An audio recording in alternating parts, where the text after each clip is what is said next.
जय हिंद दोस्तों, मेरा नाम है जय और मैं आप सभी का एक बार फिर से वेलकम करता हूं आपके अपने YouTube channel the learning field पर। दोस्तों, आप में से बहुत से लोगों ने लोको पायलट के बारे में तो जरूर सुना होगा और अगर नहीं सुना है तो आज हम आपको बताने जा रहे हैं कि लोको पायलट क्या होता है और आप लोको पायलट कैसे बन सकते हैं। तो चलिए शुरू करते हैं। सबसे पहले हम जानते हैं कि लोको पायलट होता क्या है।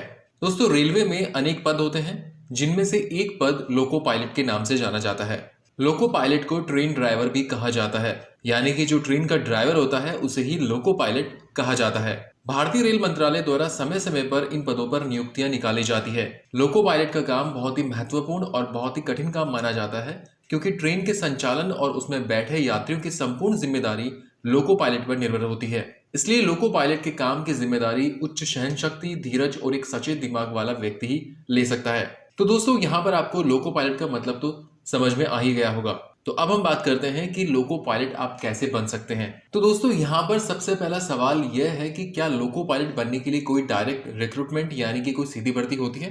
तो आपको बता दें कि इंडियन रेलवे में लोको पायलट बनने के लिए कोई भी सीधी भर्ती नहीं होती है। तो अब सवाल ये उठता है कि फिर आप लोको पायलट कैसे बन सकते हैं। तो दोस्तों, आपको बता दें कि लोको पायलट एक प्रमोशनल पोस्ट होती है जो कि असिस्टेंट लोको पायलट को एक्सपीरियंस के बाद ही मिलती है। यानी कि अगर आपको लोको पायलट बनना है तो पहले आपको असिस्टेंट लोको पायलट बनना होगा।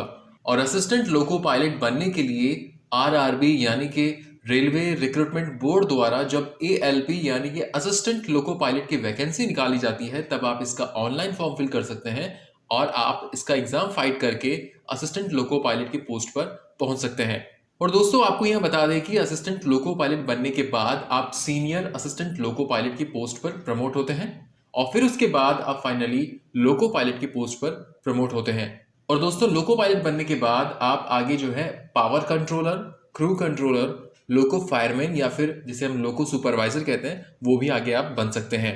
अब दोस्तों, यहाँ पर हम बात करेंगे कि असिस्टेंट लोको पायलट बनने के लिए आपकी कम से कम जो एजुकेशनल क्वालिफिकेशन है वो क्या होनी चाहिए उसके बारे में। तो यहाँ पर आपको बता दें कि आपको कम से कम भारत सरकार द्वारा मान्यता प्राप्त किसी भी बोर्ड से 10वीं पास होना जरूरी है। इसके साथ ही साथ आपके पास आईटीआई कोर्स कंप्लीट किया हुआ होना चाहिए। और ध्यान रहे कि ये जो आपने आईटीआई कोर्स किया है ये एनसीवीटी या एससीवीटी से मान्यता प्राप्त इंस्टीट्यूट से ही आपने किया हो। तो यहाँ पर या तो आपके पास ये आईटीआई कोर्स का सर्टिफिकेट होना चाहिए या फिर आपके पास जो है इंजीनियरिंग के अंदर डिप्लोमा होना चाहिए। और ध्यान रहे, ये जो आपने इंजीनियरिंग की है ये इंजीनियरिंग आपकी इलेक्ट्रिकल, इलेक्ट्रॉनिक्स या फिर मैकेनिकल या फिर ऑटोमोबाइल के अंदर होनी चाहिए। और ध्यान रहे, जिस इंस्टीट्यूट से आपने ये डिप्लोमा किया है वो इंस्टीट्यूट एआईसीटीई द्वारा मान्यता प्राप्त होना जरूरी है या फिर आपके द्वारा एक्ट अप्रेंटिसशिप कोर्स किया हुआ होना चाहिए। तो इसका मतलब ये हुआ कि असिस्टेंट लोको पायलट पोस्ट के लिए अप्लाई करने के लिए आपको कम से कम 10वीं पास होना जरूरी है। साथ ही साथ आपके पास यहाँ पर हमने जो 3 चीजें बताई उनमें से कोई भी एक चीज कंप्लीट होना जरूरी है। तो आप इस वैकेंसी के लिए, इस पोस्ट के लिए अप्लाई कर सकते हैं। अब हम बात करेंगे कि असिस्टेंट लोको पायलट बनने के लिए आपकी जो आवश्यक आयु सीमा है उसके बारे में, यानी कि आपके एज लिमिट के बारे में।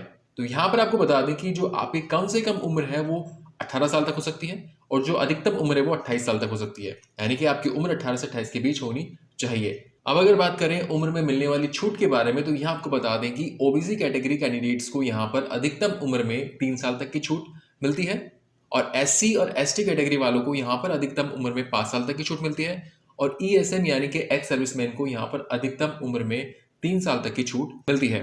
अब हम बात करेंगे असिस्टेंट लोको पायलट के फिजिकल स्टैंडर्ड्स के बारे में। तो यहाँ पर आपको बता दें कि मेडिकल टेस्ट के तौर पर आंख और कान की जांच की जाती है। साथ ही साथ यहाँ पर आपका ईसीजी, आपका डायबिटीज टेस्ट, इसके अलावा आपका ब्लड प्रेशर, साथ ही यहाँ पर आपका जो चेस्ट का एक्सरे किया जाता है और आंखों के रंग पहचानने की जांच भी की जाती है। लेकिन यहाँ आपको बता दें कि यहाँ पर आपका सबसे महत्वपूर्ण टेस्ट होता है आंखों का टेस्ट, क्योंकि आंखों की दूर देखने की क्षमता आपकी अच्छी होनी चाहिए, क्योंकि एक इंजन ड्राइवर होने के नाते आंखों का इस्तेमाल काफी महत्वपूर्ण होता है। तो यहाँ पर अगर बात करें आपके डिस्टेंस विजन यानी कि दूर की दृष्टि के बारे में, तो बिना चश्मे के आपकी दूर की दृष्टि 6/6 होनी चाहिए और आपका नियर विजन जो है वो भी बिना ग्लासेस के यानी कि चश्मे के 6/6 होना जरूरी है। साथ ही साथ यहाँ पर आपका जो है कलर विजन टेस्ट, जैसे मैंने पहले बताया, इसके अलावा binocular vision, field of vision, night vision, myopia test, ये सभी तरह के टेस्ट भी यहाँ पर आपके किए जाते हैं। इसके अलावा दोस्तों यहाँ पर आपको ये भी बता देना चाहते हैं कि जिन कैंडिडेट्स ने अपनी आंखों की लेसिक सर्जरी या फिर कोई दूसरी सर्जरी करवा रखी है, तो आपको बता दें कि अगर आपने किसी भी तरह की कोई सर्जरी करवा रखी है तो यहाँ पर आपको अलाउ नहीं किया जाएगा। यानी कि असिस्टेंट लोको पायलट पोस्ट के लिए आपको यहाँ पर किसी भी सर्जरी अलाउ नहीं की जाएगी। अब हम बात करेंगे असिस्टेंट लोको पायलट को मिलने वाली सैलरी के बारे में, यानी कि वेतन के बारे में। तो यहाँ आपको बता दें कि आपका यहाँ पर जो बेसिक पे है वो 5,200 से लेकर 20,200 तक रहता है। साथ ही साथ यहाँ पर आपको जो है 1,900 रुपए ग्रेड पे भी मिलता है। इन सब के अलावा भी असिस्टेंट लोको पायलट को कई तरह के अलाउंसेस मिलते हैं, जैसे कि डीए यानी कि डियरनेस अलाउंसेस, एचआरए यानी कि house rent allowances, transport allowances, running allowances, night duty allowances, इस तरीके से कई अलाउंसेस भी मिलते हैं। तो इस तरीके से यहाँ पर कंप्लीट जो आपका पैकेज होता है वो करीब करीब 35,000 रुपये पर मंथ आपको जो है यहाँ पर आपकी सैलरी बनती है। अब फाइनली हम बात करने वाले हैं असिस्टेंट लोको पायलट की चयन प्रक्रिया यानी कि सिलेक्शन प्रोसीजर के बारे में। तो यहाँ आपको बता दें कि असिस्टेंट लोको पायलट के सिलेक्शन में कुल 4 स्टेप्स होते हैं, जिसमें पहला स्टेप होता है यहाँ पे कंप्यूटर बेस्ड टेस्ट फर्स्ट यानी कि सीबीटी फर्स्ट। दूसरा टेस्ट होता है सीबीटी सेकंड यानी कि कंप्यूटर बेस्ड टेस्ट सेकंड। इसके बाद आपका होता है सीबीएटी यानी कि कंप्यूटर बेस्ड एप्टीट्यूड टेस्ट। और फाइनल आपका होता है डीवी यानी कि डॉक्यूमेंट वेरिफिकेशन। तो पहले हम बात करेंगे यहाँ पर सीबीटी 1 यानी कि कंप्यूटर बेस्ड टेस्ट के बारे में। तो यहाँ पर आपको बता दें कि इसमें कुल 75 क्वेश्चंस होते हैं, जिनको करने के लिए आपको 60 मिनट का टाइम दिया जाता है।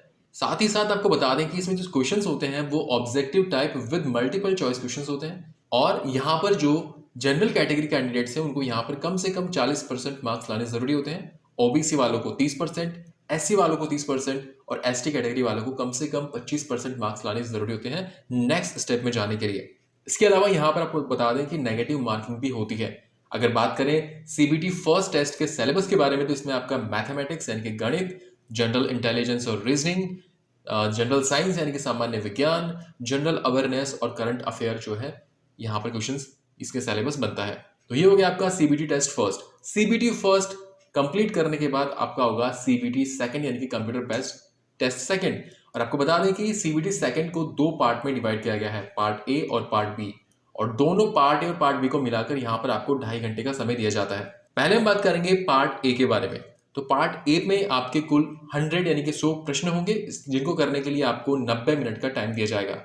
अगर बात करें कि जनरल कैटेगरी वाले कैंडिडेट्स को नेक्स्ट स्टेप में जाने के लिए कितने परसेंट मार्क्स लाने, तो उसके बारे में तो बता दें कि यहाँ पर आपको 40% मार्क्स लाने जरूरी है। ओबीसी वालों को 30%, एससी वालों को 30% और एसटी कैटेगरी वाले कैंडिडेट्स को कम से कम 25% मार्क्स लाने हैं सीबीटी 2 टेस्ट क्लियर करने के लिए। साथ ही साथ आपको बता दें कि इसमें भी नेगेटिव मार्किंग होती है।